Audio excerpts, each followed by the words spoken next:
पिछले 5 सालों में आप 3 कदम गिनाइए जिसमें आप सच में कह सकते हैं कि उत्तर प्रदेश आज एक मॉडर्न राज्य है, एक विकसित राज्य है, विकासशील नहीं, विकसित राज्य है। 3 कदम। देखिए, 3 आप मांग रही हैं तो 3 मैं बड़े जो योजनाएं हैं उसका जिक्र कर देता हूं, क्योंकि आपने दिल्ली या लखनऊ से दिल्ली बोला था जो आते हैं। हम लोग का एक जेवर एयरपोर्ट तैयार हो रहा है जो कि दिल्ली के से मैं जब कंपेयर करता हूं दिल्ली के एयरपोर्ट से, वो कम से कम डबल द साइज़ हो रहा है और वो बनना शुरू हो चुका है। मैं उम्मीद करता हूं 24 तक ही वो तैयार हो जाएगा। फिर आता है हम लोगों का बुंदेलखंड जो एरिया है, वो पूरा का पूरा निगलेक्टेड पूर्वांचल का एरिया रहा। बुंदेलखंड से जो हम लोग की रोड है बुंदेलखंड एक्सप्रेसवे है, साथ ही साथ पूर्वांचल एक्सप्रेसवे है, उसके लिंक रोड्स हैं। तो वो एक कनेक्टिविटी का जो जाल वहाँ पे बिछ रहा है, उससे उद्योग में बहुत इजाफा भी होने वाला है और ग्रोथ अपने आप आती है। फिर उसके साथ जो इंडिया की जो सबसे बड़ी किसी भी स्टेट की एक्सप्रेसवे तैयार हो रही है वो यूपी में हो रही है, जिसको हम लोग ने कैबिनेट से भी अप्रूव कर दिया है। वो 600 किलोमीटर की है, गंगा एक्सप्रेसवे है जो मेरठ से चल के प्रयागराज तक की जाएगी। तो वो गंगा एक्सप्रेसवे, तो ये जो जाल है ये बहुत बड़ा जाल है। क्योंकि आपने 3 बोला था तो तीसरा मैं बोलूँगा कि उत्तर प्रदेश की जो साइज़ है, उसका जो डायमेंशन है, जोग्राफिकल आप देखेंगे, भौगोलिक दृष्टि से देखेंगे तो बहुत बड़ा है और 6ठे या 7वें हम कंट्री भी बन सकते हैं उस साइज़ में। तो आने जाने में बड़ी दिक्कत होती है। तो आज 11 एयरपोर्ट हम लोग ने तैयार करना शुरू कर दिए, जिसमें से 7 या 8 एयरपोर्ट तैयार हो गए जो लो फ्रिल एयरपोर्ट जिसको कहते हैं, जिसमें उड़ान की एयरक्राफ्ट फ्लाइट्स भी चलनी शुरू हो गई हैं। तो इससे लोगों को आने जाने में बहुत सुविधा हो रही है। तो ये जो एक नेटवर्क है जाल का, ये एक भूमिका रखती है जिसके कारण उत्तर प्रदेश के अंदर जो विकास की गति है वो अपने आप बढ़ना शुरू हो चुकी है। यूजुअली बिजनेस के बारे में ये कहा जाता है कि businessman never find a fault with the government. जो भी सरकार में होता है वो सब चंगा सी। इसलिए मैं आपसे ये पूछना चाहती हूँ शुरुआत में 2 चीज़ें बताइए जो कि और उत्तर प्रदेश में होनी चाहिए जो अभी नहीं है, for ease of doing business. UP में एक परिवर्तन तो अवश्य आया है पिछले 4 वर्ष में जब से नई सरकार आई है। और मेरे अनुसार अगर इंडस्ट्री या उद्योग की तरफ से अगर देखें तो एक जो बहुत बड़ा अचीवमेंट इस सरकार का रहा है, जो आपने भी शुरुआत में बात करी, तो यूपी के बारे में एक नैरेटिव होता था, उस नैरेटिव को बदलने में ये सरकार बहुत हद तक सक्सेसफुल रह चुकी है।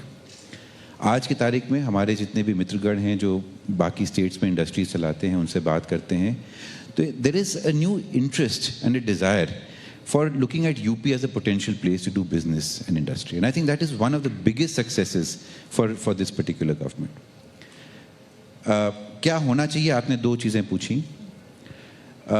यूपी में, और ये शायद हम सब लोग अग्री करते होंगे, अगर हम पॉलिसी की बात करें तो शायद पूरे राष्ट्र में इंडस्ट्री के प्रति हम लोग की शायद सबसे प्रोग्रेसिव पॉलिसीज़ हम लोग की स्टेट में हैं।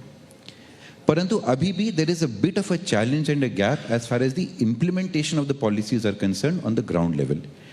और आई थिंक उस माहौल में आई थिंक एक बहुत बड़ा कदम सरकार को आगे उठाना पड़ेगा कि उन पॉलिसीज को और फाइनली उनको इम्प्लीमेंटेशन का करें, जिससे इंडस्ट्रियलिस्ट को, बिजनेसमैन को ईज ऑफ डूइंग बिजनेस में और फायदा। कैसे? क्या वो रोड ब्लॉक्स क्या है? सिंगल विंडो क्लियरेंस नहीं है या ब्यूरोक्रेटिक रेड टेप है?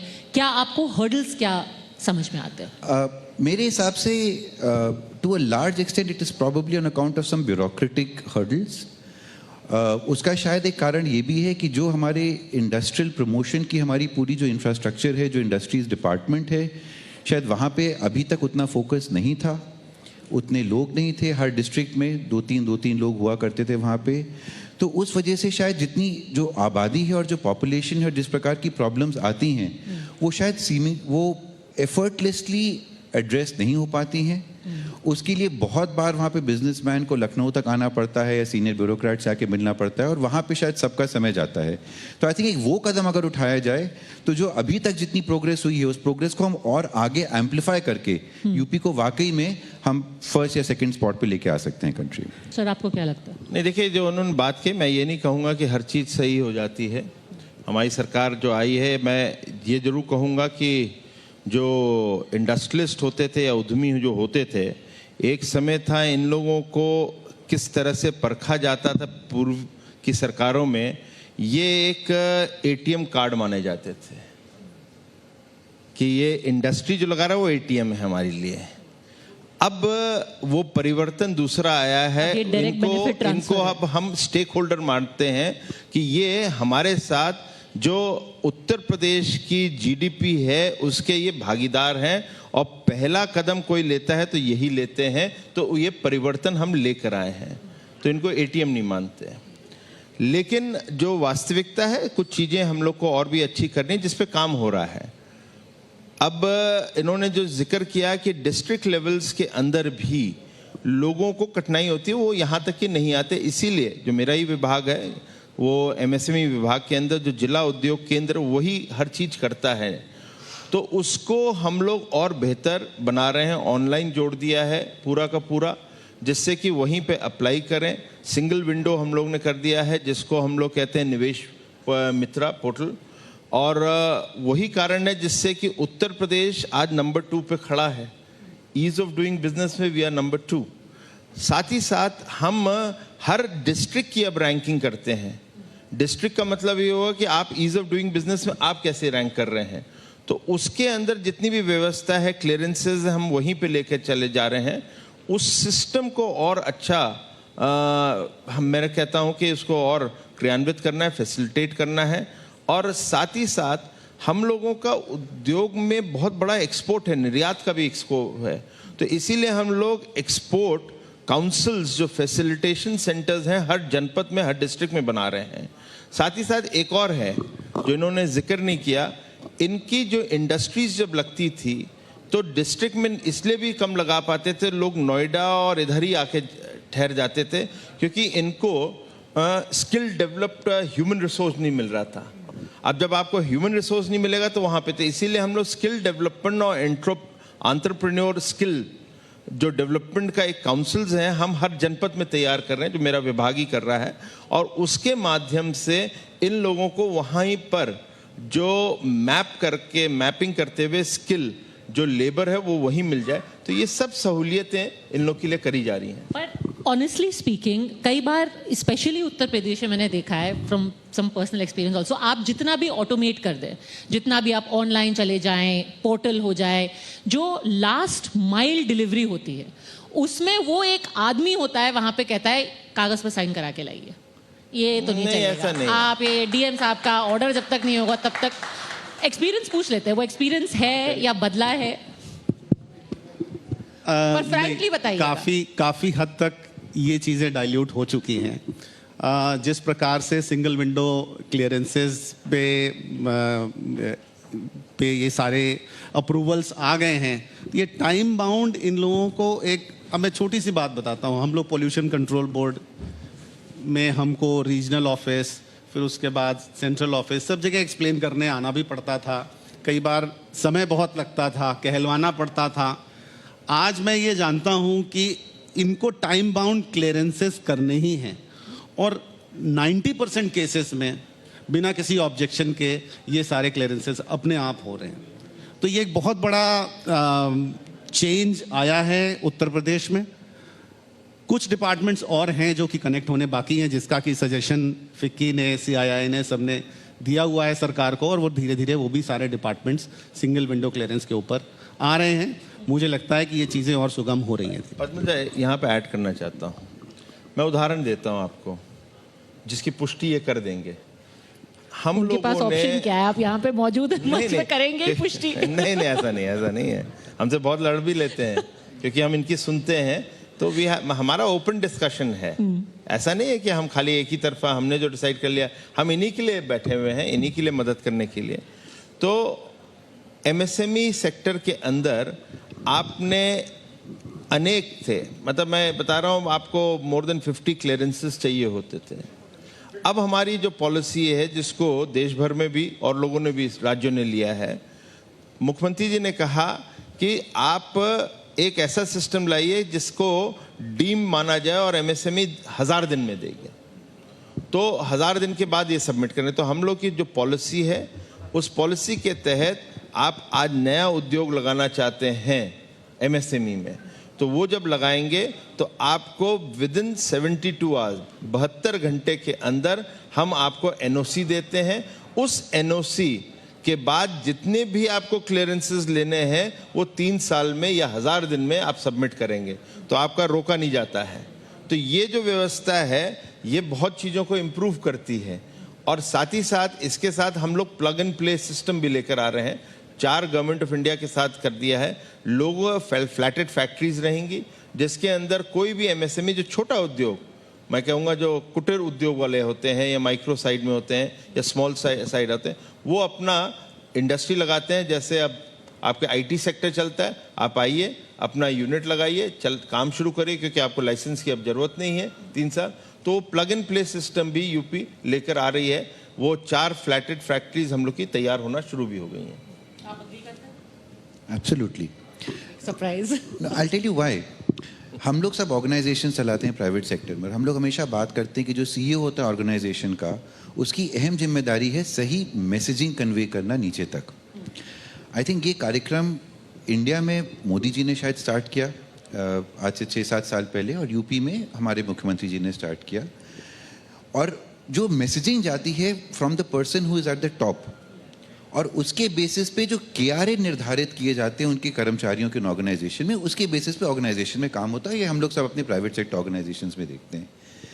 आई थिंक इंडस्ट्री में, और मैंने शायद पहले भी ये बात बोली, हर चीज़ एक दिन में बदल नहीं सकती, बहुत लंबा एक जर्नी होती है बदलने के लिए।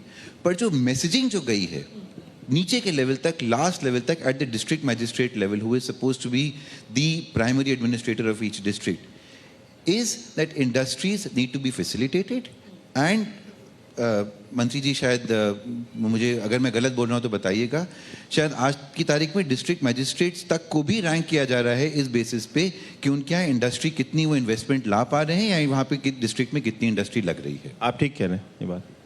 बट जो आपका पहले का एक एक्सपीरियंस, बिना नाम लिए हुए, कोई ऐसा एक्सपीरियंस था जो बता रहे थे सिद्धार्थनाथ जी कि पहले एक एटीएम कार्ड की तरह ट्रीट किया जाता था, क्या एक्सपीरियंस है आपका?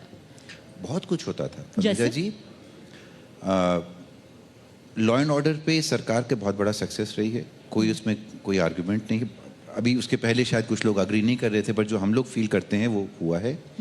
मेरे साथ खुद एक इंसिडेंट हो चुका है लखनऊ शहर में, जहाँ पे मेरी यूनिट इस्टेब्लिश्ड है आज से 10-15 साल पहले, जहाँ पे हमारी कुछ एक फैक्ट्री थी जहाँ पे कुछ काम वाम नहीं हो रहा था, और कुछ लोग वहाँ पे उसको टेक ओवर करने के लिए आ गए थे इलीगली।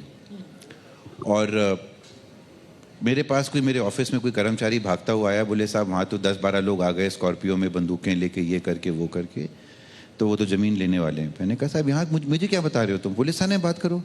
साहब थानेदार साहब तो वहाँ बाइक पे बैठे हुए उनके सामने। इस प्रकार की सिचुएशन हम लोग पहले देख चुके हैं। इससे जटिल और इससे डरावनी चीज़ कोई इंडस्ट्री को भगाने के लिए शायद नहीं हो सकती। और मैं गारंटी के साथ बोल सकता हूँ, एटलीस्ट लखनऊ कानपुर जैसे शहर में तो मैंने सुना नहीं इस प्रकार का कोई कांड या इंसिडेंट होते हुए, शायद यूपी में भी इंडस्ट्री का हैरेसमेंट इस प्रकार से तो होते हुए मैंने नहीं सुना है। And I think that is indicative of the change. आपका कोई ऐसा एक्सपीरियंस रहा है in the past? Not exactly, but of course मेरे साथ तो डायरेक्टली नहीं हुआ, बट जितना भी मैं सुनता रहा, कानपुर से मैं आता हूँ, तो कानपुर या उसके आसपास ऑब्वियसली जिस प्रकार से गैर सामाजिक तत्व एक्सटॉर्शन करते थे, या बहुत पहले अगर हम जाएं तो शायद एक kidnapping was a business in Uttar Pradesh. आज ये सब चीज़ें शायद एक हिस्ट्री हो गई हैं, और हम लोग कभी भी इस तरह की चीज़ों को पेपर में, न्यूज़पेपर में कभी भी न्यूज़ में नहीं देखते। तो आमूलचूल परिवर्तन आया है, जनता में एक विश्वास आया है। हम कहीं भी हमारे मजदूर फैक्ट्री मालिक, कहीं भी रिमोट एरिया में भी हम अगर फैक्ट्री लगाते हैं तो आज हमको डर नहीं लगता है कि हम कैसे फैक्ट्री जाएंगे या फैक्ट्री में बैठे होंगे तो वहाँ कौन आ जाएगा। किसी भी प्रकार का, चाहे वो असामाजिक तत्व हो या चाहे इवन इंस्पेक्टर राज हो, इससे भी बहुत, इस भय और इस आतंक से भी बहुत हद तक उत्तर प्रदेश की इंडस्ट्री को निजात मिला है। तो गोरखपुर की आपको एक कहानी सुनाते हुए किसी ने मेरे को गोरखपुर की कहानी सुनाई। एक बहुत बड़े डॉक्टर हैं उत्तर प्रदेश के, वो गोरखपुर में सिर्फ स्कूटर पे जाते थे। तो एक बार किसी ने उनसे पूछा कि लखनऊ में तो आपका बहुत बड़ा बंगला है, आप स्कूटर में क्यों घूमते हैं? कहते हैं एक बार बीच में मैंने एक मारुति गाड़ी खरीदी थी, अगले दिन 2 लोग मेरे घर पे आए, मुझे बोरे में डाल के ले गए मेरी मारुति की डिक्की में, तो इसीलिए वो स्कूटर में घूमते थे। पर एक सवाल, जब क्योंकि आप इस पोर्टफोलियो में हैं, कैसे राजनीतिक तौर पे आप बैलेंस कर पाते हैं? क्योंकि बार बार आपकी सरकार पे एक अटैक होता है, सेंटर पे भी, कि हम दो हमारे दो की। तो एक बहुत ही विचित्र स्थिति है जहां पे आप इंडस्ट्रियलाइजेशन भी करना चाहते हैं, पर एक कृषि प्रधान प्रदेश में आप ये इमेज भी नहीं बनाना चाहते कि हम दो हमारे दो, एक कैपिटलिस्ट सरकार बन गया। कैसे बैलेंसिंग एक्ट होगा? दोनों तरफ है, क्योंकि अगर इंडस्ट्री डलेगी तो किसी की जमीन पर डलेगी। आज जो कृषि क्षेत्र में है, हम लोग शॉर्ट में मैं बोलूं कि 10 साल जो बीएसपी और एसपी के रहे हैं, गेहूं और धान की जो क्रय किया गया है, हम लोगों ने उनसे ज़्यादा किया गया है। मैं फिगर्स ही छोटे से दे देता हूं कि गेहूं मिलों में तो 39,000 करोड़ हमने लिया, 26,500 दोनों ने मिलके 5 साल में करा। उसी प्रकार से धान में देखते हैं तो हम 38,000 करोड़ करते हैं और ये 28,000 करोड़ करते हैं दोनों मिलकर धान में। तो इस प्रकार से गन्ना किसानों को पूरे बकाया भी, सपा की सरकार का बकाया भी दे दिया हमने। 1,40,000 करोड़ उनको हम लोगों ने पेमेंट करी है। जो बचा हुआ है वो एक्सपोर्ट जैसे ही खुलता है उसमें हम लोग दे देंगे, 7-8 करोड़ शायद होएगा। तो उन लोगों को भी लगता है कि भाई ये चल रहा है, मगर साथ ही साथ हमारी जो स्कीम, जो हमारे मुख्यमंत्री जी की महत्वाकांक्षी स्कीम है, 1 डिस्ट्रिक्ट 1 प्रोडक्ट, ODOP, वो उसने जो किसानों के बीच में जाकर उनके साथ जो बातचीत करके उनको उद्योग में जोड़ा है, वो उसने बहुत बड़ा क्रांति लेकर आए हैं। उन लोग बड़े खुश हैं। मैं उसका भी जल्दी से उदाहरण देता हूँ। सिद्धार्थ नगर में चावल पैदा होता है जिसको कहते हैं काला नमक चावल, वो लुप्त हो गया, बहुत पुराना है वो। यहाँ पे मैं एक छोटा सा पोतली रख लूँ तो पूरा कमरा महकेगा। उसके लिए मुख्यमंत्री जी पीछे लगे रहे, मेरे पीछे, अधिकारियों के पीछे रहे। उसको फिर हम लोग ने जीवित किया, 1 डिस्ट्रिक्ट 1 प्रोडक्ट में लेकर आए। वो जो चावल 60 रुपये 70 रुपये किलो बिक रहा था, 100 रुपये तक की मैं मान लूँ, वो आज अभी कोविड के दौरान जापान से और सिंगापुर से डेलीगेशन लेकर आए, वो 600 रुपये किलो बिक रहा है। और जितने जो किसान है ना, वो सब स्विच कर रहे हैं और सब लोग कह रहे हैं कि हमें आप लोन दीजिए। उसको हम सपोर्ट करते हैं अपनी कॉमन फैसिलिटी सेंटर्स के थ्रू। हम लोग 15 करोड़ तक की देते हैं कि आप उद्योग भी लगा लो, सब किसान मिल के लगा लो। तो वो SPV बनती है, तो किसान जो है वही चलाते हैं, वही उसके मालिक हैं। हम खाली अनुदान देते हैं, ग्रांट देते हैं, हम उसमें भागीदारी नहीं है। तो आप देखिए कितनी बड़ी क्रांति आ रही है। तो जो किसान हैं वो भी देख रहे हैं कि जो मोदी जी ने कहा डबल इनकम, वो डबल इंजन की जो सरकार है वो यहाँ पे डबल इनकम की उनकी बना रही है, मगर उद्योग को भी कृषि के साथ जोड़ रहे हैं। क्या कभी आपको लगता है कि आप बीच में इंडस्ट्री आकर के फंस जाती है, खासतौर पे जब राजनीति की बात होती है? क्योंकि इंडस्ट्री एज अ होल एक वोट बैंक की तरह नहीं देखा जाता। आपका किसान वोट बैंक है, दूसरी तरफ खुद सरकार है, आप कहीं बीच में हैं और कई बार आप विलन बनकर रह जाते हैं। कैसे इसको डील करते हैं आप? विलेन तो शायद नहीं बनते, पर हाँ ये बात बिल्कुल सही है कि इंडस्ट्री को कई बार लगता है कि हम लोग 70% 80% टैक्स रेवेन्यू में कंट्रीब्यूट करते हैं, भागीदारी हमारी होती है स्टेट की, सेंटर की। और कई बार इंडस्ट्री को लगता है कि हमारी आवाज़ उतनी एम्पलीफाई नहीं हो पाती है, क्योंकि ऑब्वियसली हम लोग वहाँ पे 1000 2000 20,000 लोगों का समूह बना के हम लोग सड़क पर नहीं उतर सकते अपनी मांगें रखने के लिए। और ये सिचुएशन है, there is no denying that situation. उसका परिवर्तन कहाँ से शुरुआत हुई? और मैं भी ऑनेस्ट बात कर रहा हूँ। जब ये नई सरकार बनी है, और चाहे मंत्री जी हों, सिद्धार्थनाथ जी हों, चाहे उस समय मुझे याद है अनूप चंद पांडे जी हुआ करते थे इंडस्ट्रियल डेवलपमेंट कमिश्नर, जो बाद में चीफ सेक्रेटरी बने स्टेट के, और सरकार बनी है और शायद उसके 1-2 महीने बाद उन्होंने हम लोग को मीटिंग के लिए बुलाया, और उस समय मुझे एक बात उन्होंने कही जो ऑनेस्टली मेरे पिछले 25-30 साल के वर्किंग एक्सपीरियंस में मैंने आज तक यूपी के किसी ब्यूरोक्रेट से बात नहीं सुनी थी। और वो बात ये थी कि आप हमारे पार्टनर्स और ब्रांड एम्बेसडर्स हैं। यदि आप इंडस्ट्री अपनी सही से नहीं चला पाएंगे तो आज हम जो इतना बड़ा कार्यक्रम कर रहे हैं, इन्वेस्टर समिट कर रहे हैं, इंडस्ट्री को बुलाने की कोशिश कर रहे हैं, वो सक्सेसफुल कैसे हो सकता है? And to the credit of this government, to the credit of people like Siddharthnath ji, maybe Mahana ji, our industries minister, and of course the bureaucrats on below, this is a message that we have heard consistently over the last 5 years. COVID second wave period में मुझे कोई शर्म नहीं बताने में, आपके साथ शायद हर 15वें दिन पे सर हम लोग की मुलाकात हो रही थी। हर 15वें दिन पे हम लोग की मुलाकात सिर्फ इस चर्चे पे हो रही थी कि इंडस्ट्री को क्या समस्या आ रही है सेकेंड वेव के पीरियड में, और किस प्रकार से इंडस्ट्री को फैसिलिटेट किया जा सकता है towards making sure that the work is not being hampered. अगर आई थिंक ये अगर हो सकता है तो जो इंडस्ट्री को जो बीच में जो सवाल होता है कि हमारी आवाज़ थी, ठीक हमारी आवाज़ उतनी नहीं है, पर हाँ कोई है जो हमारी समस्याओं को सुनने के लिए खड़ा हुआ है, इंडस्ट्री उससे खुश है। योगी आदित्यनाथ के साथ आपका कैसा एक्सपीरियंस है? उनकी वर्किंग स्टाइल को डिस्क्राइब कीजिए, क्योंकि जब डिफेंस कॉरिडोर की और डिफेंस एक्सपो की बात थी, सरप्राइजिंगली बहुत सारे लोग कह रहे थे कि योगी आदित्यनाथ का एक इमेज बहुत अलग है, fire brand, Hindutva leader, business. I don't know क्या उनका कैसा रिएक्शन होगा। पहले आप बताइए, फिर आप बताइए कि उनका बिजनेस की जब बात आती है, वर्किंग स्टाइल, आपका अनुभव कैसा रहा है? इसमें कोई दो राय नहीं कि पहले इंडस्ट्री को या पर्सनली हम जैसे कुछ इंडस्ट्रियलिस्ट को एप्रीहेंशन था कि योगी जी आए हैं, इंडस्ट्रीज की तरफ कितना ध्यान ये भी देंगे या नहीं देंगे। लेकिन जिस प्रकार से इन्वेस्टर समिट का आयोजन हुआ, जिस प्रकार से आगे ग्राउंड ब्रेकिंग सेरेमनीज हुई, जिस प्रकार से डिफेंस एक्सपो जिस प्रोफेशनलिज्म के साथ और जिस शिद्दत के साथ यहाँ किया गया, इंडस्ट्रीज़ को वर्ल्ड वाइड सब तरफ से बुलाया गया, और उसके बाद डिफेंस कॉरिडोर की स्थापना की गई। कल ही अलीगढ़ में नया नोड का माननीय प्रधानमंत्री जी ने उद्घाटन किया। तो ये सारी बातें इस बात को दर्शाती हैं कि इंडस्ट्रियलाइजेशन हमारे मुख्यमंत्री जी के एजेंडे में काफ़ी ऊपर रहा है। पर आपकी एप्रीहेंशन क्या थी पहले जब मिलने से पहले? एप्रीहेंशन जो पास्ट यूपी का देखा उसके हिसाब से आगे एप्रीहेंशंस थे कि पता नहीं अभी और आगे कितना इंडस्ट्री को यहाँ पर सफर करना पड़ेगा। ये एप्रीहेंशंस ऑफ कोर्स थे हमारे। मेरा जो अपना अनुभव रहा है और उसको मैंने एक शब्द में भी कहना शुरू कर दिया है, the monk with an economic model.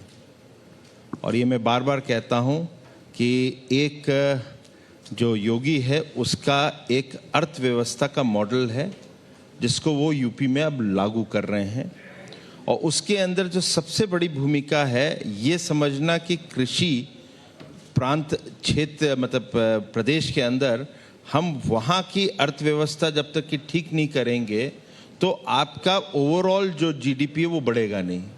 तो उन्होंने जो स्कीम लेकर आए जिसमें परंपरागत जितने भी उद्योग हैं 75 डिस्ट्रिक्ट्स के, उसको ओडीओपी के साथ जोड़ा।